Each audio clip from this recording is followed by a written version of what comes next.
Happy Veterans Day, guys. It is Monday, and that means it is time to go into the mailbag to answer your questions. Yes, we got a lot of questions this week about Hela, Marauders, Alliance War, Fear the Darkness, and a lot more, guys. So if you are ready to get all your questions answered, let's go smash it.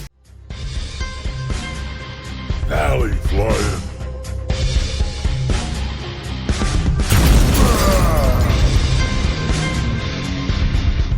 What is up, Valley Maniacs? ValleyFlyin here. I am back. Welcome to the channel. I hope you had a great weekend, and I hope you are having a great Veterans Day. I do want to thank all veterans out there for serving your countries and protecting your people, guys.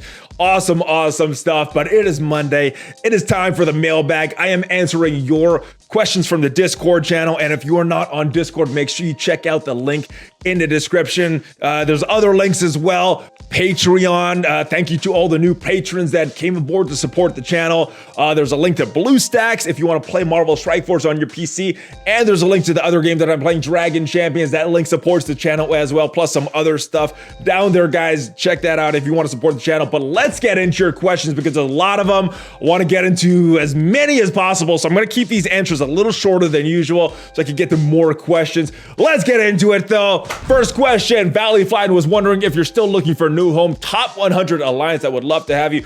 Thank you, brother, but I found a good alliance and I am very happy where I am right now, but I will keep you in mind. Thank you for the offer, brother. Next question, is it true taking out certain rooms in war affects the other rooms? Yes, it does. There are certain rooms that apply global buffs to all the offense or defense teams. Those are a little more important, like the armory, the barracks. Those are some important rooms. And there's some other rooms like security that apply adjacent bonuses to rooms that are surrounding it. So it is very important to take out certain rooms, especially the global buff rooms like the armory, barracks, and a few others. Next question. There's two questions right here. First, do you know how league points in war works and how many points for a win, loss, full clear? So we can work out how far we are for the next tier. And this answer actually changes a little bit. I'm going to go to a chart in just a little bit. Second question is my alliances and talks about doing an on-off strategy war to ease the amount of war resources we use. What system you would recommend? So I'm going to answer this second question first.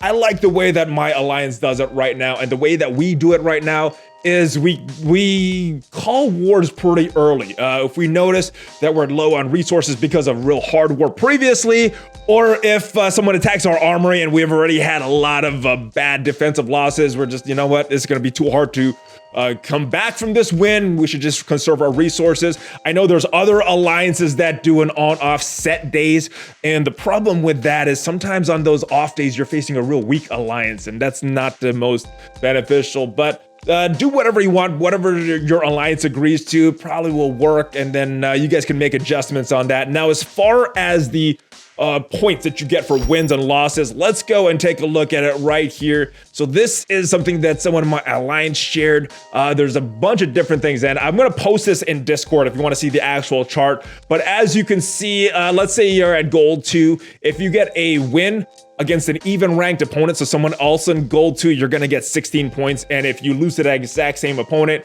you're losing 10 points. So, and it changes based on your opponent and where you're at. So there's no one set answer because it's based on where you're at and your opponent. So check this out. It will be in the Discord channel. How much longer do we have to wait until war matchmaking gets a fix? I'm in a top 600 alliances. Our past 2 war opponents was from a top 200 alliance, and now our current opponent is from a top 150 alliance. I got past 2 seasons being robbed for top 100 war season ranked due to this rigged matchmaking. So I'm not sure what the solution to this matchmaking was, which is weird. And some of the problems is because there's 4 time zones that you can compete in. So sometimes if there's a lot of people around your rank and they're not in your time zone, you're gonna get matched with someone way above you or way below you.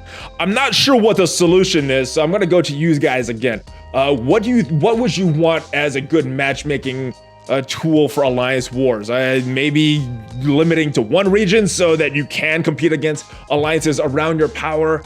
I know they added these war leagues to kind of eliminate that, so when you're punching up, you're getting more points. When you're punching down, you're not getting as many points. I don't know what the solution would be. I know the matchmaking sucks. It sucked since day 1. I don't know. Let me know in the comments, guys, what you would want to see done to this matchmaking, how you would improve this. Next question, what is the best left to right Coulson Fury War defense team? So for that, I would have to, I'm not sure what the best is. I'll tell you what I am doing, and you guys let me know if you have any differences or disagree with how I have them placed. But I have security. I have Coulson right next to security because if he dies, he can come back to life with Medic's heal. Then I have Assault, then I have Medic, and then I have Fury. So hopefully Medic will be getting some of that ability energy. That is how I have my team set up. If you guys have any reasoning for having it set up differently, let me know in the comments, guys. Next question, just a quick question. I know you talked about it in a previous video, but how is the MVP chosen for War? Keep the great work, love your videos. Thank you, brother. Not sure the exact formula. I did see it a while back, never really paid too much attention to it. Now, they did rework the formula a while back, and since then, they've held a little more weight for the defensive wins. So that is ranked a little more high in the equation. If anybody knows the exact equation, though, for it, let me know in the comments. But you could kind of tell when you look at the stats who's going to be MVP, who's not going to MVP. Some of them are really close, but usually you can tell. They have the most points there. They have a lot of defensive wins, and they're usually going to get the MVP. Next question. Any idea if more statistics are going to be added for Alliance War? It would be nice to see win-loss ratios, especially against Alliance you've faced before. Also a trash talk feature. I would like to see a more robust system with some more long-term rankings. Like, oh, I faced this Alliance before. We are 5-5 against them. I think that would be nice. But the trash talk, I would not be in favor of that. Some alliances, it would work fine when you're facing them. Others would be just a total train wreck. So I would not like to see that trash talk added to wars. Next question. With the introduction of Coulson to War and him completely upending it, do you think he is too strong of a character that was needed for the meta to change equally with his counters being so limited? Maybe do you think they will get X-Men farmable? Ha ha ha! I would love them farmable. I don't think that's I don't think that's something that Foxnex is gonna do. As far as what their intention was, though, their intention of releasing Coulson along with Asgardians coming up and Marauders with all these defensive war synergies that they have in their kits, I think that's what they wanted to avoid some of these full clears. So you having to use certain teams on Coulson or multiple teams on Coulson, I think that's what their intent was. So I don't think that they will change it anytime soon. And unfortunately, I don't think they're gonna make X-Men farmable just because of that. Next question, with Shield going on War defense, what team do you use on attacks and what other teams do you have on defense on War? So my main teams on War for attack are obviously gonna be X-Men. Brotherhood is very good for attack. Power Armor is an attack team. Supernatural, I know some people place them on defense and they work well there. I'm actually scared to face Supernatural on defense, but I use them on offense. Brawlers works very good on offense, and Defenders, certain matchups, they'll work very good as well. And pretty much everyone else, AIM, Sinister Six, BKT, they're on defense for me. And that's pretty much how I have my Alliance War stuff set up right now. I know AIM security has immunization and does more damage on ability block. Yes, on his basic. It seems that when his security's turn is cleared, so it's cleared doesn't matter. Do you think they should make a charge system for this kind of clear? What's your input? I think that would be good because I noticed not just with the ability block and him doing more damage with his passive, but when he taunts, he gets slow or she gets slow. And that gets cleared as well, or that gets flipped as well, and that's kind of defeating the purpose of that whole thing. Another one I want to point out that's kind of weird is Assaulter. Gets a lot more damage on the special with a debuff, and I don't think I've ever seen Assaulter have a debuff when it was their turn. So kind of weird how some of these things get cleared when you don't want them to be cleared. So maybe a charge system would fix that. So I would be in favor of that. Next question, with every team branching off from the Avengers and seemingly going to their separate ways, Shield, Power Armor, Asgardians, etc., do you think it's time for Captain America to get a rework where he can become a better de facto Avenger leader with some of the leftovers? Yes, I think it would be good to have a good Avengers squad. They're one of the more powerful factions in the MCU, one of the more powerful factions in the comics, and they just are, you know, they've fallen off a lot in Marvel Strike Force. So I would like to see them get more power back. Not sure how they could rework that, but yeah, I would like to see Captain America, Black Widow, Hulk, Hawkeye all be on one team and maybe one other Avenger, maybe Ant-Man. He has that tag, so, or maybe giving Wasp that tag, maybe an Ant-Man and Wasp combo on that Avengers team. As far as leaderships, I think his stuff is pretty good. He could use a little more synergy with the Avengers in his passive, though. I would like to see something with that. Next question, stupid question. Why does Killmonger sometimes lose his mask? I'm not sure. I know Magneto also loses his helmet sometimes. It's related to damage. I'm not sure what the exact thing is that triggers them either losing their mask or their helmet. If you guys know what it is, because sometimes I see him drop below a certain percent and he still has his mask. So if you guys know what triggers them losing their mask and helmet, let me know in the comments, guys. I'm not exactly sure, but it is related to damage somehow. Next question. I finished my first trip to Fear the Darkness, got that purple ring from achievements, but have yet to claim it. Is there anything against the rule saying that you must equip that purple ring for your avatar? I fear other attackers will run away from me if they see that ring. I'm hesitant to take fights. At some point, it's not going to matter. In our alliance, I mean, it's expected that everybody has Ultron, and I'm expecting every defense team that I go up against is going to have an Ultron somewhere. So at some point, it's not going to matter. You can be a little tricky. I know there's some people that did that when Ultron was a brand new thing. I just claimed it myself, so it is up to you. There's nothing against the rules that says that's going to happen, but at some point, it's not even going to matter. Next question. Finally enter Fear the Darkness with Groot, Rocket, Nick Fury, JJ, Star-Lord. For some reason, I am not getting anywhere with his uniques. Now I can add Magneto, Shield, Assault, or Thanos. Those are three main teams. Those characters are on three main teams. Who should I upgrade first and switch out? So you entered Fear the Darkness. I only see 4 characters here. So Rocket, Groot, Nick Fury, and JJ. I'm assuming the 5th member is Minerva, and if it is, then just don't worry about that. The other characters. If you want to build up Magneto, Shield, Assault, or Thanos for other reasons, helping with other content, then do it. I wouldn't build them up specifically for Fear the Darkness if you're already in, especially if you have Minerva. Now, if you don't have Minerva, I would probably go with Magneto or Thanos just because of their value outside of Fear the Darkness. Thanos is really good in that BKT, and Magneto really good in that Brotherhood. Shield Assault is good for that Fury Shield team. I don't know if he's really gonna benefit from that extra gear. So I would go Magneto or Thanos if you are not in, but I'm not sure what's happening here. So if you're already in, just don't worry about them specifically for Fear of the Darkness. Next question, how important is star level for endgame, specifically Fear of the Darkness? Looking for Fury and try to figure out how much focus on the 6 or 7 star in Kree. I have enough for 5-star unlock already, but also in general, how much stars do I add? So there's no specific requirement. You can still enter Fear of the Darkness without the stars. It's all about the gear. But at some point, those enemies are going to get a little too tough for you. You're not going to be doing as much damage, or you're not going to be having enough health to have the sustainability. So you're going to need as many stars as possible just for that reason. It's not a requirement. I know when I went in, my Minerva was only 4 stars and very little red stars, and she still kicked some butt. So I guess it depends on the character, but I would try to get them as many stars as possible if you can, and it's not diverting away from some other teams or something else you're trying to do in the game. Next question, any thoughts on Fox next skipping the Star-Lord event again? Are they about to make him legendary like Ant-Man? I don't know what's going on with their cadence. So they used to have a cadence that they would follow this character, then this character, then this character for legendaries. They're kind of all over the place now, so I don't know what's going on with this. If you guys know any cadence that's going on, let me know. But as far as I know, I think it seems like it's random. Next question, can you do a top 10 worst free-to-play character list and T4 abilities? Would like to know what not to do. So that may be a video in the future that I could expand a little more, but I'll give you a couple recommendations right now. Basically, most of Hydra sucks, most of Hand sucks, most of the Ravagers suck, so don't invest too heavily in most of those factions.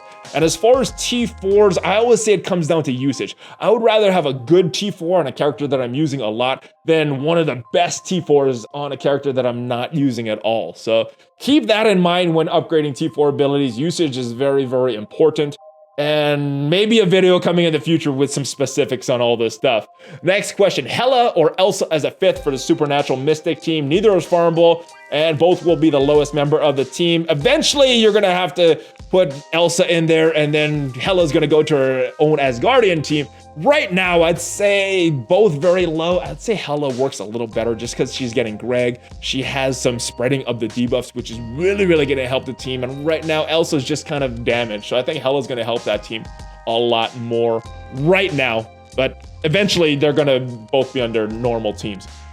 ValleyFlyin getting a team ready for the Mystic campaign, planning on Ghost Rider, Scarlet Witch, Moro, and 2 of the following 3, Loki, Hela, or Elsa, with all having a similar power rating. Who would you take and why? I'll definitely take Elsa out of that team again, just because she's pretty much damaged right now, and at a low power level, which is where most people have her, she's just not gonna kick as much butt as you would need for that Mystic campaign. Now, when you do get further in that Mystic campaign and unlock that Doctor Strange node and can start to farm him, definitely place him in the team because, yeah, he's a very good character and he does have that supernatural tag. So get to Doctor Strange, build him up as soon as you could get to that node and 3-star it, and then replace him. And I would probably replace Hela on that team, just again, because she's probably not gonna have a lot of stars at that point. Next question, can you do a breakdown of how Hela's abilities affect Greg? Oh, and I hear the Wakandans have a legendary character. Who would that be? I'm not sure. I never heard anything about a Wakandan's legendary character. If there is a Wakandan coming to the game, I think it might be Nakia, who was the other female in that Black Panther movie. And the other one, maybe they go villain again with Ulysses Claw. I think those are the 2 most viable candidates for Wakandan, but I haven't heard anything about another legendary character coming. As far as Hela's abilities affecting Greg, so one thing she does on her special, she's gonna get assists from Greg if she's alive. She's gonna bring Greg back to life all the time, every time Greg dies. And whenever Greg dies, he's gonna heal the lowest health Asgardian for some health as well. So those are the main interactions.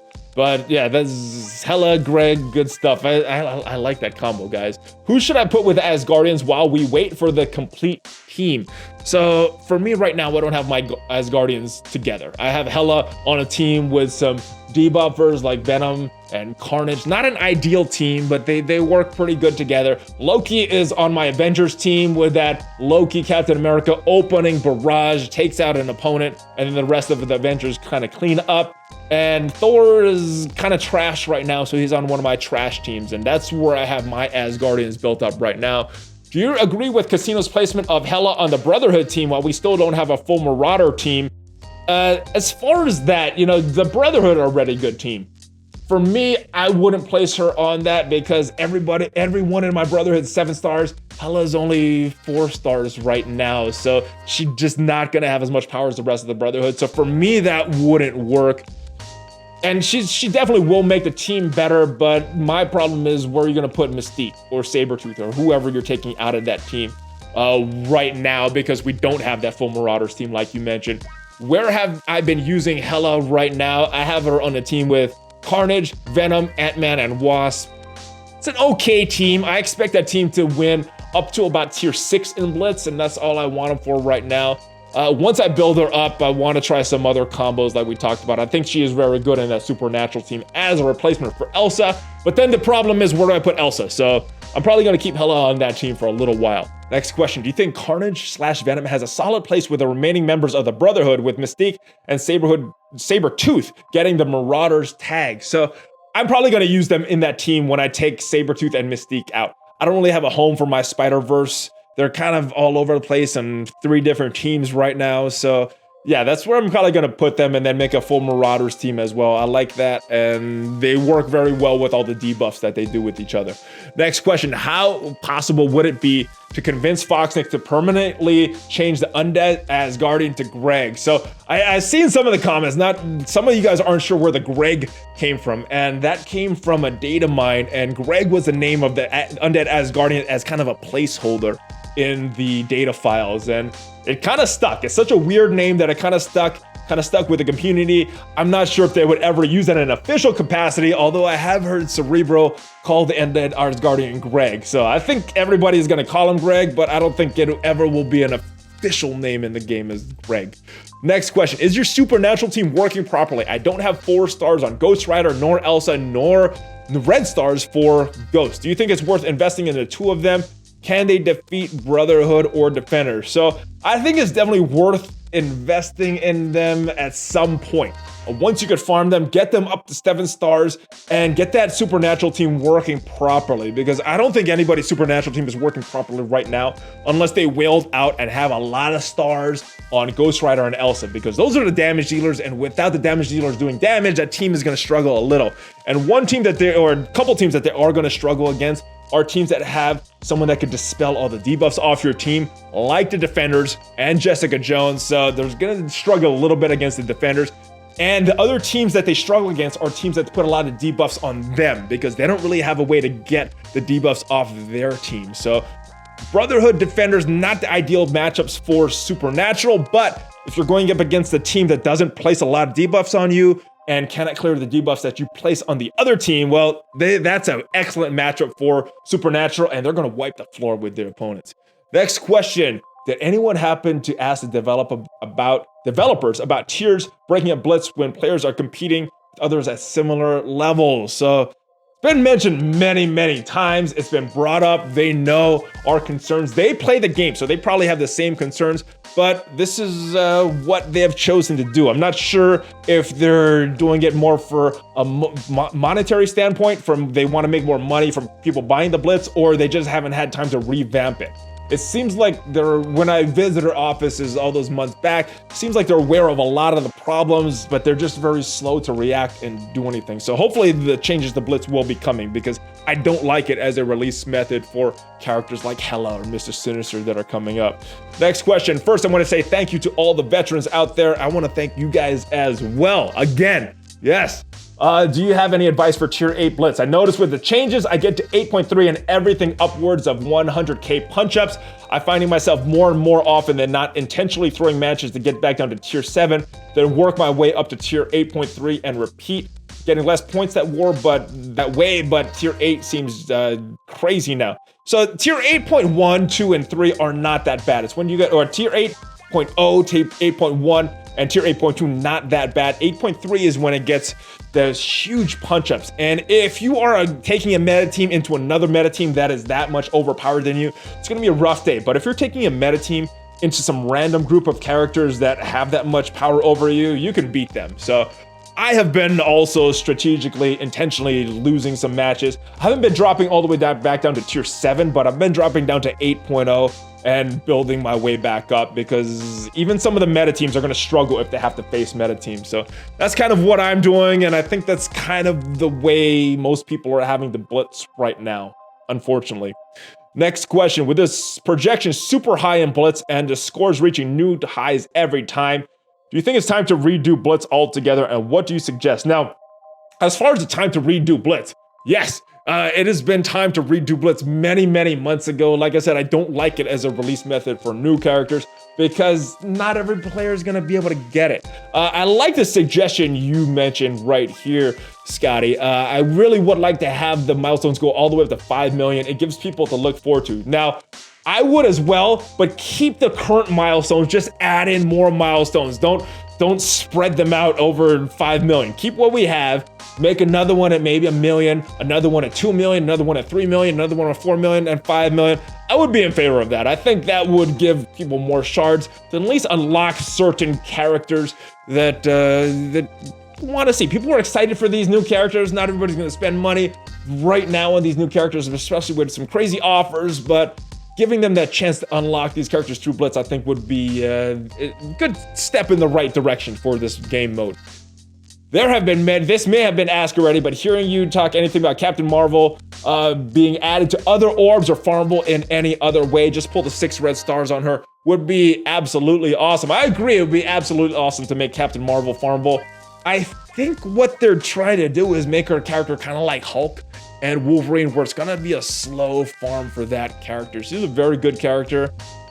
I don't see any indication of them doing anything different though, so I would be very, very happy if they made her more available, but I see them continuing with this, especially with the current milestones not really having a date. So I think that's how it's gonna be for a little while. When is the next update, and how many characters are we getting? No idea, but we do have some clues. So we know that there's supposed to be 5 characters in this update. We have 2 that are coming. Hela, she's having another Blitz this week. And we know that Mr. Sinister is gonna have a Blitz. So that's probably 2 more weeks. So I would say the next update, at the very minimum, we are 3 weeks away from it. And still no word on how Strife is getting released. So that could add another 2 more weeks if they're gonna have Strife released as a Blitz character. How many characters are we getting? Normally we get 2 or 3. This update we got 5 though. So I am not sure what they're gonna do for this next update. I guess it's gonna depend on what kind of numbers they did monetarily with this releasing this many characters with this update. So hopefully it's coming soon. And the word on the street is it's gonna be Asgardians. Maybe some of these X-Men characters have been floating around for a while. Are there any rumors? Is there any rumors about the next characters coming to Raid, Arena, or Blitz? Or you have any hope speculations? I'm probably thinking it might be Fantastic Four though. For some reason, I think they're gonna skip X-Men or at least Colossus and Psylocke. Not sure what the heck is going on with Minerva and Black Widow, but Johnny just got added to Orb, so I think it's a very good chance that they'll do something with the Thing and Mr. Fantastic soon. But again, your guess is as good as mine. It's just all speculation that I'm throwing off the top of my head here, guys. Hey, ValleyFlyin, ValleyFlyin, I can't even pronounce my own name. Have you heard any rumors on the Marauders? Do you think Gambit would be a part of them or just a pipe dream? He's always been one of my favorites. So if you look at the comic lore, Gambit was a Marauder at one point. I think what is more likely, they will do something like what they did with Strife, who was a villain related to the X-Men, but not really a Marauder. I think they're just gonna bring in another villain, give them that Marauders tag. Because if you look at the game, it's not really true to the MCU, it's not really true to the comics. It's kind of a hybrid of the two with Foxnext's unique take on everything. So I think they will add another villain, and hopefully Gambit will release as an X-Men and not one of the Marauders. Next question, I may have missed this, but did Foxnext make adjustments to increase Ultron's resistance and lower Vision's focus? I use Vision consistently on arena offense, and rarely he is applying his ability block where he always used to. So I don't know if they've done anything. I haven't noticed anything to adjust I haven't noticed anything as far as stat adjustments, but what they have done in the past couple months is raise that level cap. And there's a big jump in focus and resistance when you're going from level 70 to level 71, and when you're going from level 73 to level 74. So it could be possible that a lot of the Ultrons in your arena shard just got upgraded and your Vision hasn't. But yeah, that's what I'm assuming. Is I know I've been seriously upgrading my Vision to kind of keep up with all the Ultrons in my arena shard. So that may be the cause of this. Next question, do you think they'll ever put a row of orange gear into the shop and the war? Again, ever is a long time, so I think it is possible sometime. I just don't think it's anytime soon. Next question, are you gonna do a mailbag for Dragon Champions sometime? Yes, if I got a lot more questions and I'll have to separate them. Right now, I'm doing them both on the same video. Next question, started playing Dragon Champions, also played Gems of War and MSF. MSF takes a lot of my time, so I never joined a guild on Gems of War. I'm wondering if I could do something similar with Dragons for the time being, or if I really need to get in a guild. Right now, the guild I'm in, they stuck me in when I hit level 20. So the good thing about Dragon Champions doesn't take as much time as Marvel Strike Force. Marvel Strike Force takes a lot of time. Couple raids going on at the same time. We got a war sometimes, Blitz when you're going hard on Blitz. It's just a very time-consuming game. I don't get that time-consuming aspect from Dragon Champions, and I'm not sure about Gems of War. So you can join Alliance in Dragon Champions. It should be fine. The main thing that you need to do is spend your energy and then do your raids as well. That's the main thing that you need to do alliance-wide in that game. Next question, will Psylocke's orbs ever come back for cores?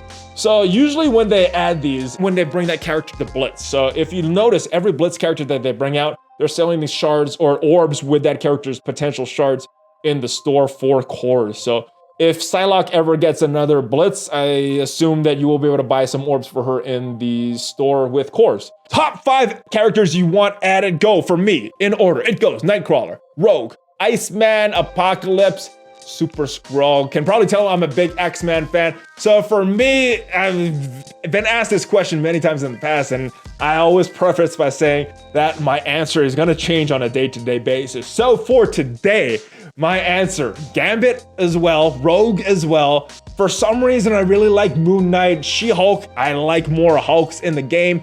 And Spider-Woman, I haven't seen her for a while. She was in a previous game I played, and I miss her. Come on, Jessica Drew, we want you back. Next question, what is the wisest way to spend power cores? Are the Red Star offers for 900 power cores a good way of spending cores, or should you spend them on energy node refreshes only? Also, Jeffrey Epstein didn't kill himself. I am not sure about that. I haven't done too much research, but I'll take your word for it. As far as the power cores though, the best way to spend it is, like you said, on these energy refreshes, sometimes on the node refreshes. Once in a while, if your alliance is doing a raid and you need to heal some of your characters, or you need to get more energy to complete more nodes, that may be a good way. If you're running short on war currency and you need to refresh that Blitz Store, that's another way, but most of the time it's going to be on energy refreshes, either in campaigns or any special events that's going on, or those character nodes if you're really going hard on a specific character. So that's the best way, in my opinion, to spend these power cores. ValleyFlyin just unlocked Shuri, but she's only at 1 red star. Should I wait for a red star and Wakanda bonus to recruit her now? So this kind of has to do with that tinfoil hat theory, where if you don't have a character unlocked and you open red stars, you have a higher chance of getting higher red stars on that character.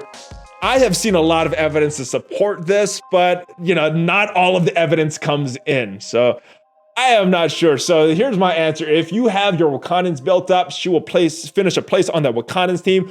Or if you're going to use her in some of the raids just because of her healing ability, then yes, open her right now, build her up and use her. If you don't have Wakandans built up and you don't have a place for her on that team, or if you're not going to use her in raids, wait. She's not really going to benefit your roster, so just wait. There may be some truth or maybe not truth to these tinfoil hat theories about the red stars, but yeah, you could afford to wait if you're not really going to use her right now. ValleyFlyin have a 6 red star Black Panther, but the rest of my Wakandans are on his level. Should I invest in them?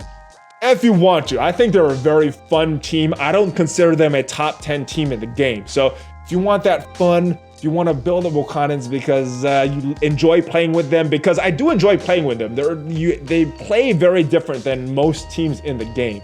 So if that is what you're looking for, then yes. If you're looking for them to take over the meta and beat like an X-Men or Power Armor, they're gonna struggle doing that. So it is up to you. Just know why you're doing it. If you're doing it for fun, then go ahead and do it. If you are doing it because you wanted to conquer certain teams and certain game modes, then they might struggle doing that. Next question, when do you think Foxneck will add more tunes to the Blitz Store? I've maxed out nearly all the characters. Don't care to spend no gold on starring up the minions. No idea. I hope it's sooner than later though, and I hope it's some of these Fantastic Four or even the X-Men or Minerva type characters would be awesome. Next question, pull the 6 red star on Trooper. He's been previously left out of the Coulson meta, but now that he's so strong, should I place Assaulter on defense or leave him with Ultron and Drax? For me personally, I think the crit chance that Assaulter gives to the rest of the shield team is worth more than the higher single target or the counters that Trooper would offer. So I would keep Trooper on my Ultron and Drax team, maybe place him back on that main shield team for Blitz specifically. But as far as war defense, I would keep Assaulter just because of the crit chance that he gives for the rest of the shield team, because as you know, higher crit chance for shield, more chance for turn meter rewind. So good stuff there. Next question, Invisible Woman is my best red star character at 5 stars. What is the best arena team for her minus Ultron, excluding other Fantastic Four characters? So for me, one of my main strategies in arena is to get the ability block on Ultron. And for that, you're gonna need vision and you're gonna need to stun him or use the special of Magneto for that, and you're gonna need Juggernaut so Magneto has enough speed. So I think Vision, Magneto, and Juggernaut are requirements on that team. You want to make sure you're using Invisible Woman, so I'd slap her on that team as well. And then the next best character, other than Ultron, Phoenix. So that would be my team right now, and you could beat teams with Ultron with that team if you're able to get that ability block on Ultron on turn 1. So good stuff there. I have Phoenix at full level but not upgraded Wolverine or Psylocke to their full potential. I don't want to waste resources if new X-Men are coming out. However, my X-Men team is only 160k. Should I wait for new characters or suck it up and upgrade them now? For me, I would do it right now. And the reason is we don't know when Cyclops is coming. We don't know when Beast is coming. They may be next month. They may be 6 months from now. And if they are 6 months from now, you're missing out on one of the best teams in the game because you're trying to prepare for the future, which is not that bad if you have a timeline for that. But because we have no timeline, personally, I would build up Wolverine. I would build up Psylocke. Get the X-Men. You know their meta. You know they conquer most teams in the game. And hopefully you have enough resources also to work on Cyclops or Beast whenever they come out, whenever that is. And that is it for the questions, guys. I am most likely live streaming tonight on Twitch, maybe simulcasting on YouTube or not sure yet. But make sure you follow me on social media because the announcements do go out on Twitter. And I will see you guys next time. I hope you guys like this video and I hope your question made the list. If it didn't, hopefully you could join me tonight on the live stream and make sure you're part of the Discord. You can leave your questions in there for the following week. Sometimes I answer these questions during the week and sometimes I just wait for this mailbag episode. So hopefully you guys will get all your questions answered and hopefully this video was a help for you. If it was, subscribe, like, smash that notification button, and I will see you guys next time. Follow me on social media. Check out some of the links that support the channel down below. Hulk fist bump, baby! ValleyFlyin out!